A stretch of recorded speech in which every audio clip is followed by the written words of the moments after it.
Hey guys, welcome to the Massive Iron channel. Decided to do a live Q&A before this big weekend. I'm going to run this for about half an hour, so I'll take any of your guys' questions. Just shoot them along. She's firing up the Keurig, and I'm drinking a little bit of coffee. We're trying to wake up and trying to find something to do on this big weekend. So if you have any questions, just don't hesitate to fire them up. I'm trying to figure this thing out.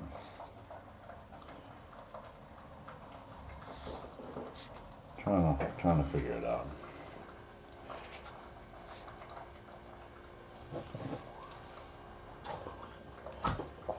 Trying to figure out how to see the messages.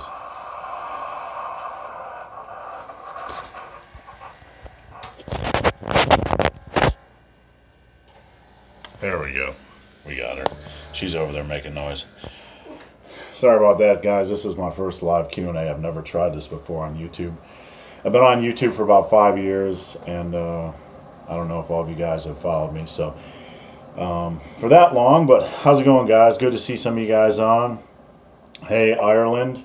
You're talking, I'm Scottish, so maybe we can drink over that. We're neighbors.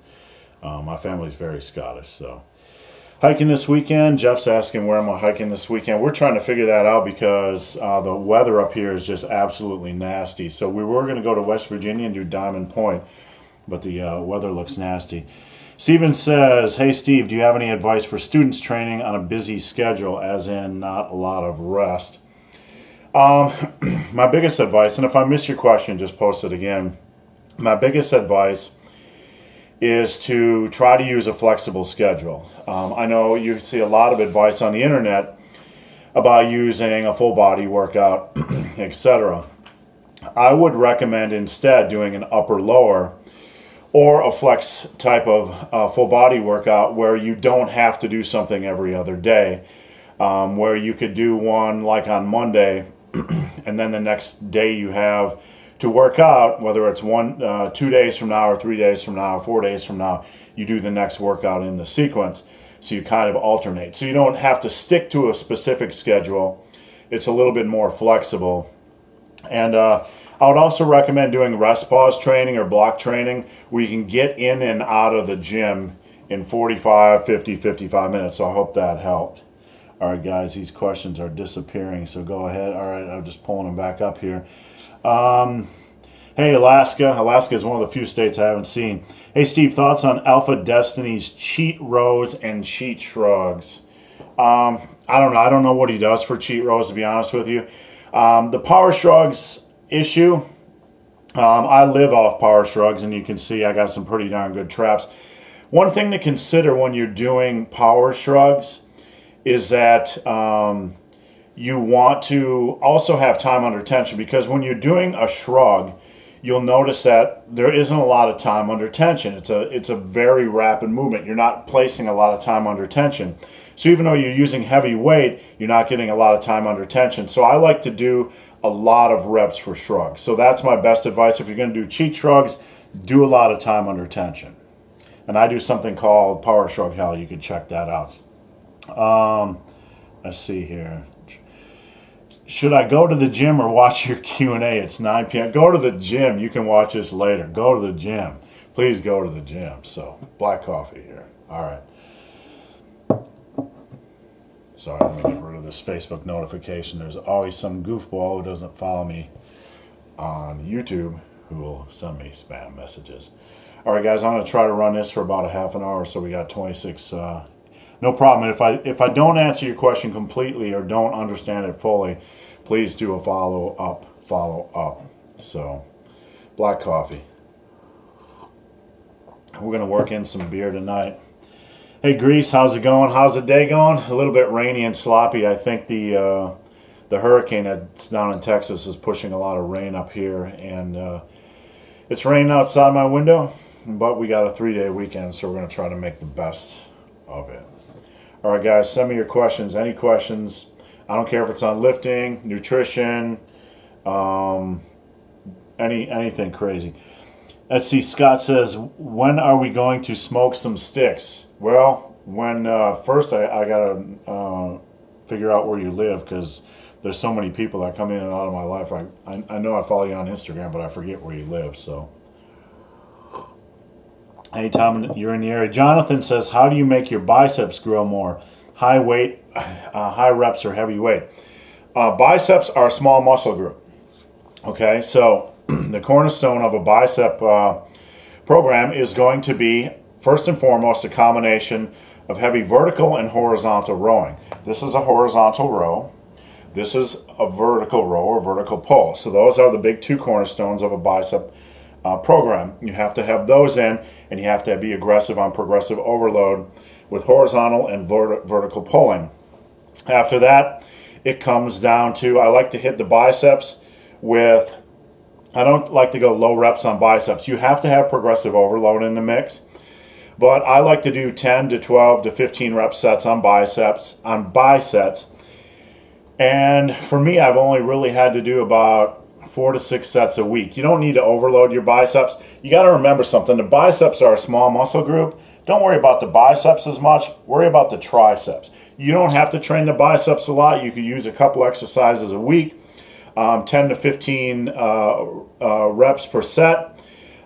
Just use progressive overload. Get your rows and your pull downs in, and also just focus on your triceps, because you want to build big arms, and the biceps are one of the smallest muscle groups in your body. If I miss one of your questions, please post it up again. Let's see here. I'm on a cut. How would you recommend doing cardio? I'm currently doing 15 minutes a hit. You don't have to do, here's the thing, you don't have to do any cardio on a cut. First and foremost, on a cut, you want to dial in, and I'm not saying you shouldn't, obviously you should, but how much cardio do you need to do on a cut? You really don't need to do any. You just need to dial in your diet, and I would try to do 3 to 4 sessions a week just for general health and to keep your metabolism up. But just let your diet be the driving mechanism during the cut. And unless you're cutting for a competition, you don't need to get fancy for your cardio.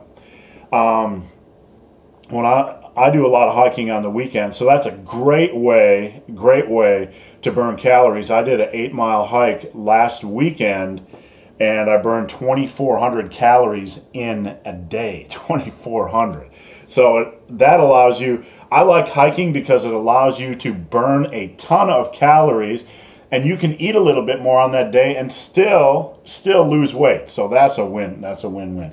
All right. Let's see. Someone's asking, when on TRT do I take HCG? I have no fucking idea, dude. I have no fucking idea. I have 17-inch arms, 26-inch legs. On the internet, everybody thinks I take a ton of drugs. I don't know anything about that world. I really, really don't. I'm sorry to disappoint you. I don't know anything about HCG or anti-estrogens or any of that stuff. Andre says, Steve, do you think that a novice lifter can progress on the pause bench press? Oops, I missed your question. They're coming in really crazy. Hold on, let me scroll back. I see the favorite beer question. Can you progress on the pause bench press as it would be the only normal bench press? If the pause bench press feels better on your shoulders, just only do pauses. Absolutely. If inclines feel better on your shoulders than flat bench, just do that. Don't worry about specific exercises, because not all of us are a power lifter. Do whatever you feel. Do whatever feels good. My favorite beer in the world, baby. You want to go grab my favorite beer in the world? I got 2 of them. I'm going to talk a little bit of beer, and then I'll get back to your questions. But I like Belgians, Belgian quads, Belgian triples, and Belgian quads. She's going to get my favorite 2. You're going to get La Fin du Monde, and you're going to get St. Bernardus. I know, right?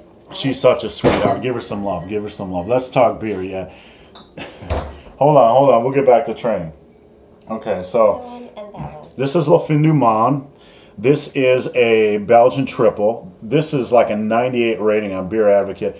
One of my favorite beers. And this was my favorite beer until last weekend when I came across St. Bernardus. And this is a Belgian quad. That gets a 99 rating on Beer Advocate. This is the shit. But this is about $5 a bottle. So, all right, guys, post your questions back up. If I missed them, post them back up. I apologize. I'm trying to Let's see, Jonas says, what do you reckon of calorie zigzagging rather than it's complicated. You can do that if you want. I would eat more on workout days and less on off days. But look, the bottom line is it's going to be calories per week. You can complicate things if you want. You can zigzag calories or rotate high, low, medium carb days and all that kind of stuff. None of that stuff's going to be magic. But with that said, if it appeals to you and it's something you want to do, something you enjoy doing, then by all means do it. But just understand that any complicated nutritional program isn't going to be necessarily better. It's still going to come down to calories in, calories out. Let's see. Any advice for bench press? My right wrist is a bit longer than the left. Wow, that's interesting. While benching with a barbell, my left pec responds a lot more.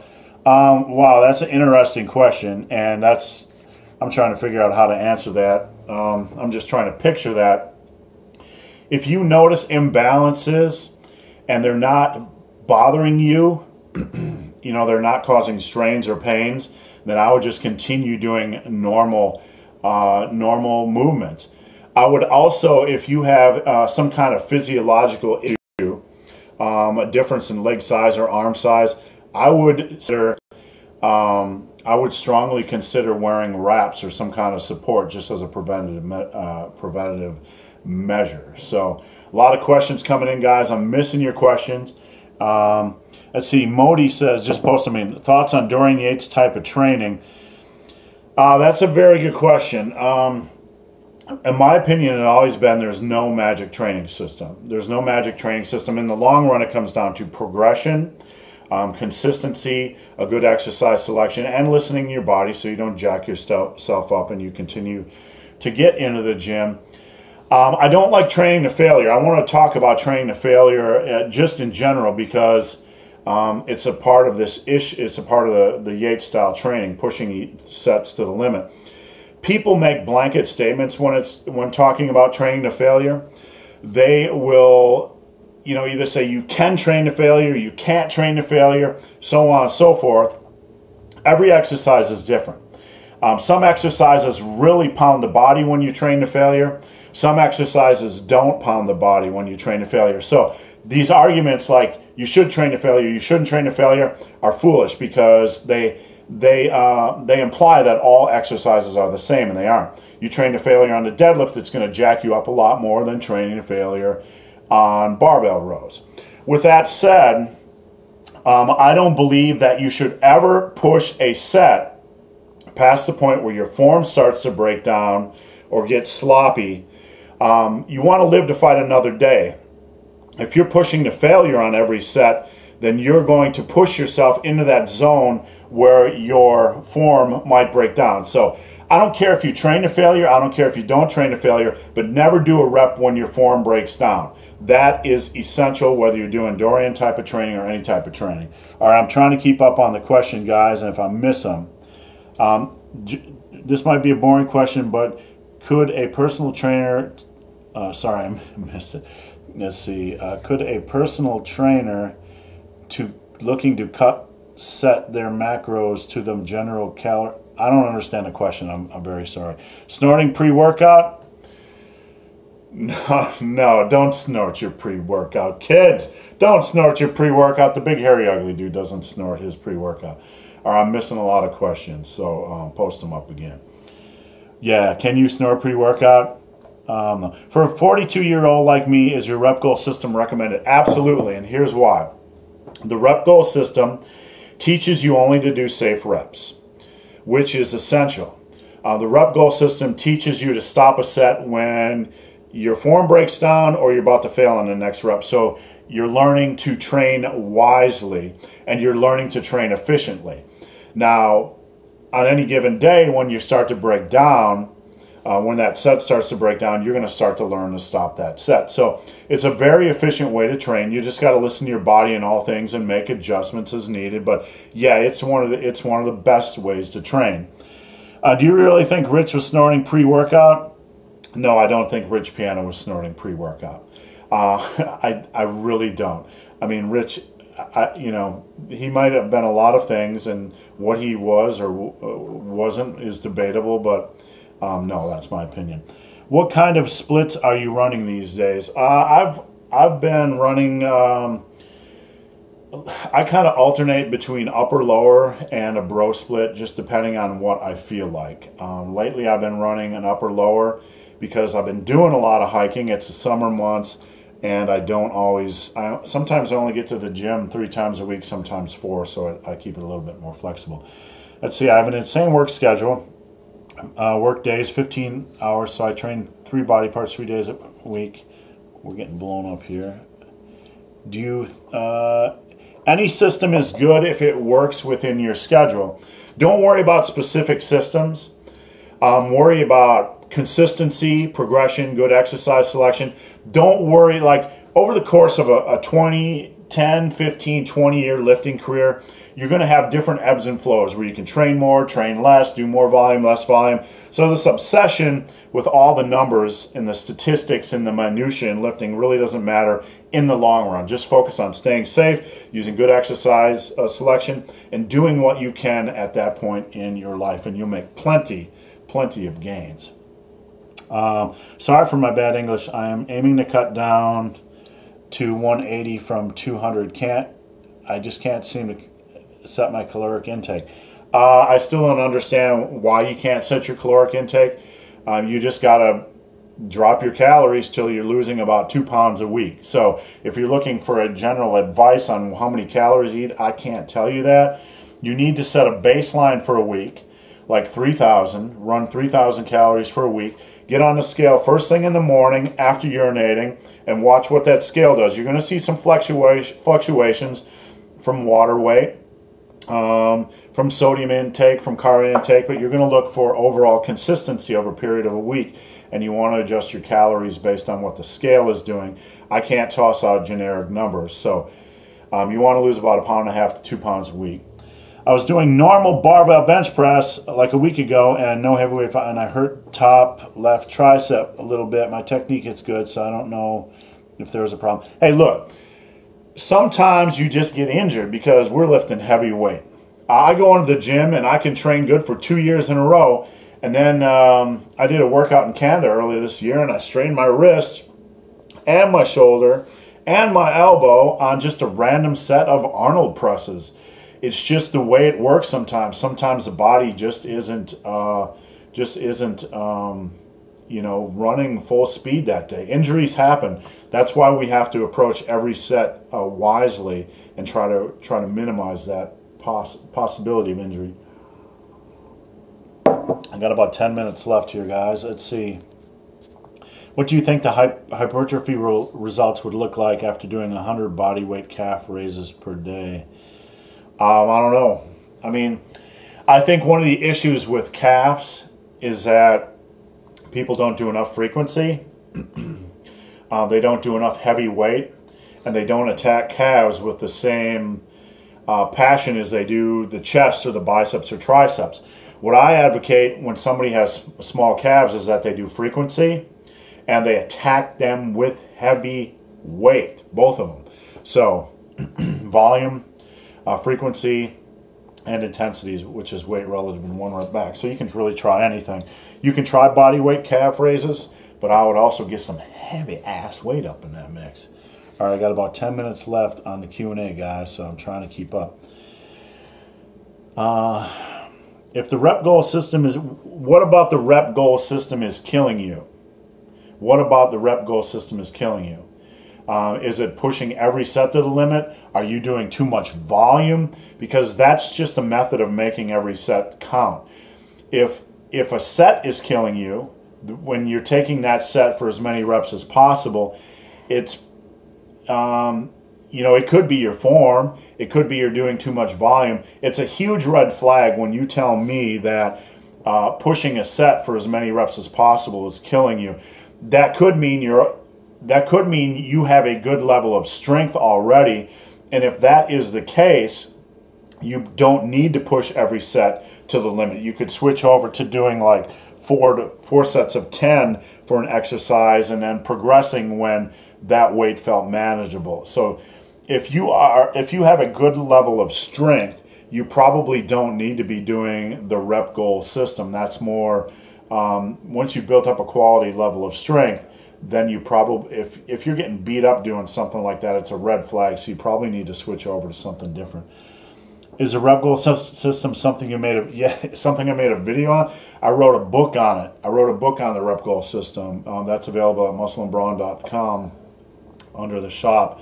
It's about 200 pages of content, and I've written tons of articles and made tons and tons of videos on it on this channel. Biggest natural YouTuber. Biggest natural what? YouTube naturals don't get big. I can tell you, I've stood next to them for 30 years. They don't get big.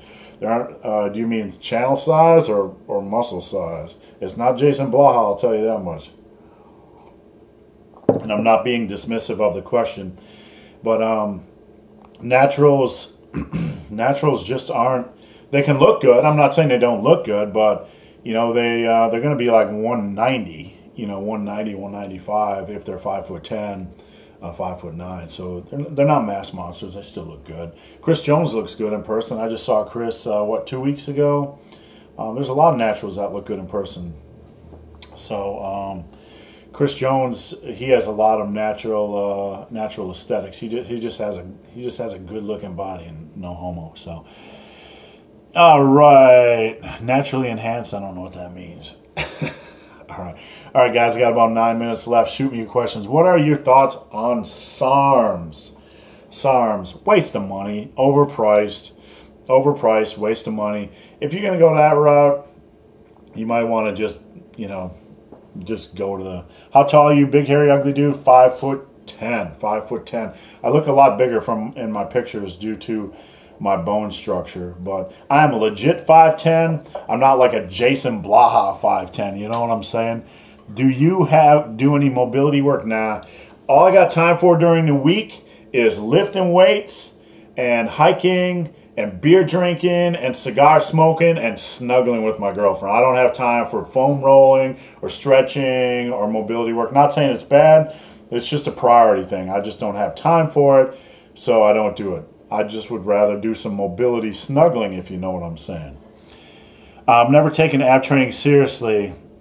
Will it make any difference? Ab training. Look, I've never taken ab training seriously either, but I don't go for that shredded look. I have really thick abs, and when I'm at 245, what kind of beer do I prefer? Whoop, there you go.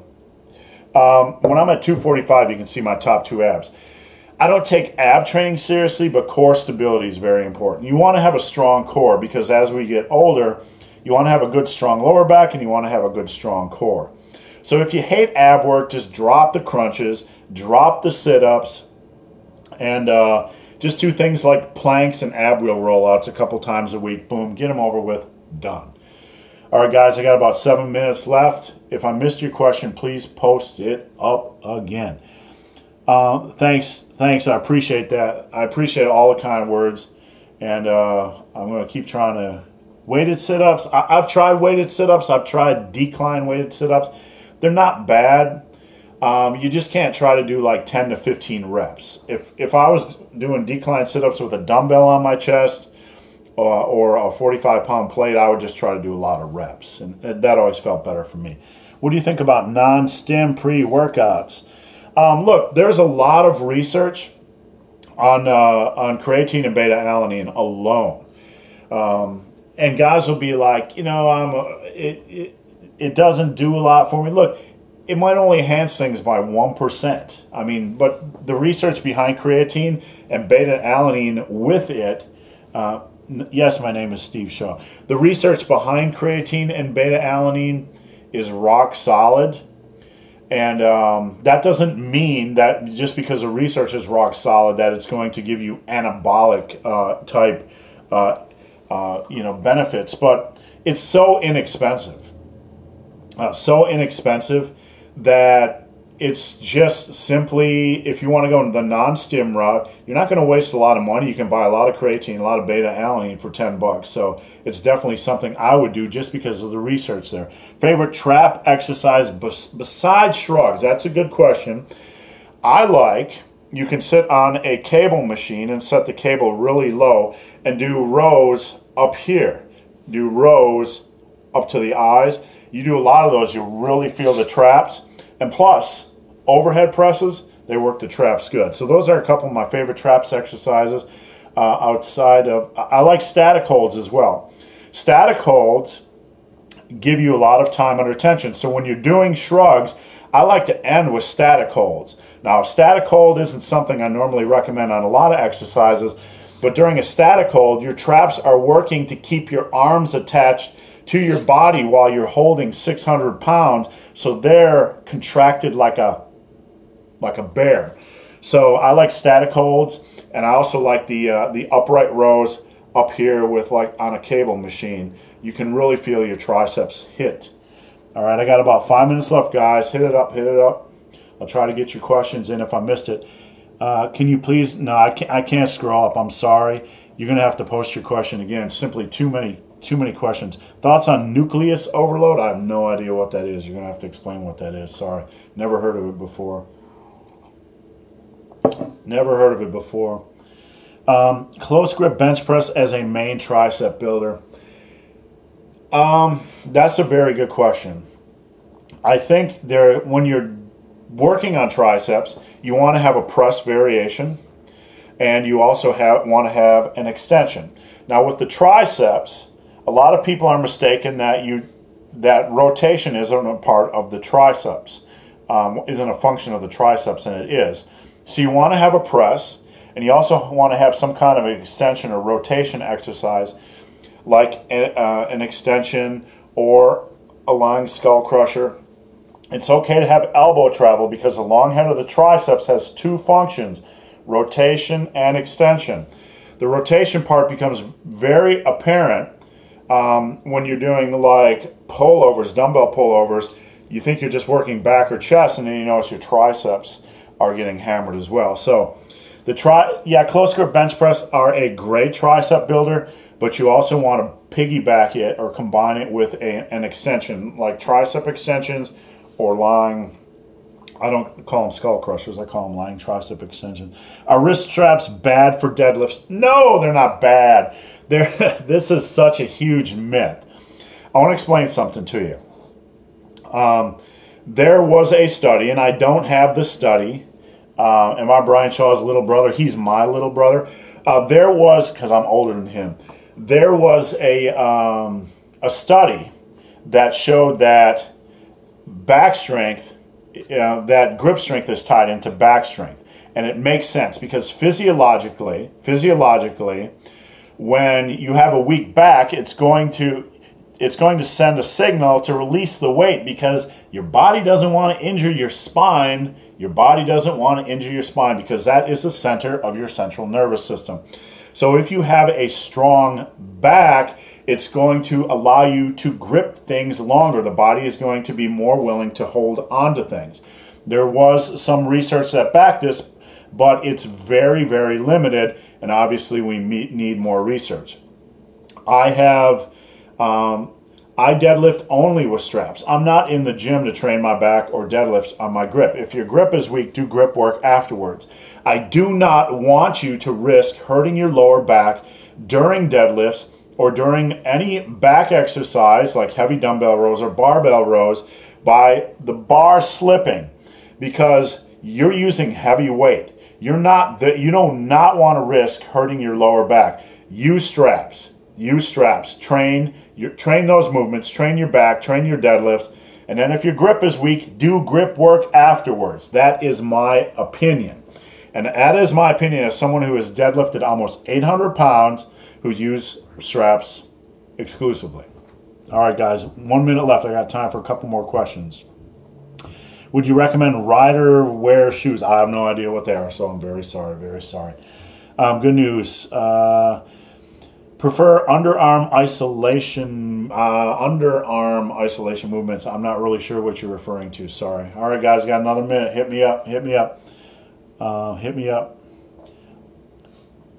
Are you religious? I'm religious about smoking cigars. I'm religious about no. No, I'm not religious at all. I spent a lot of time earlier in my life studying Eastern philosophy, also studying religion. So I know a lot about it, but it's not. I'm not a religious person. Somebody just asked me to answer their question. I don't know what question you're referring to. Sorry. Favorite flavor of whey. Favorite flavor of whey. MTS cookies and cream. That hands down is my favorite flavor. I also like the apple pie because you open it up. Okay, someone says smoking and lifting ? You don't inhale a cigar. You don't inhale a cigar. They're not cigarettes. There's a big difference. So I get that question a lot. Why do you, big hairy ugly dude, smoke and lift? Because I'm an adult and I like cigars, and you don't inhale cigars. GBT. I got an article on GBT over at tigerfitness.com that shows the research that 5 sets is just as good as 10 sets. 5 sets of 10. I know my buddy Alan Roberts did 10 by 10. I know he likes GVT and all that. But the research recently shows that 5 by 10 is just as good as 10 by 10. There's an article on that over at tigerfitness.com. All right, guys, I got to wrap it up. It's Friday. I got to go out and drink some beer and eat some food. Come over here. I got to go eat some food with my beautiful women. So I'm going to try to do this every week. I don't know if it'll be on Friday or Saturday, but I appreciate you guys following me. And if you have any questions or comments, again, remember to check out the link below. You can drop the questions in that. I'm going to post that in there, and I'll turn the best questions into videos like this. For those of you guys that were asking about the rep goal system, that book is available at muscleandbrawn.com. It has about 200 pages of content. All right, guys, thanks for watching. Have a great day.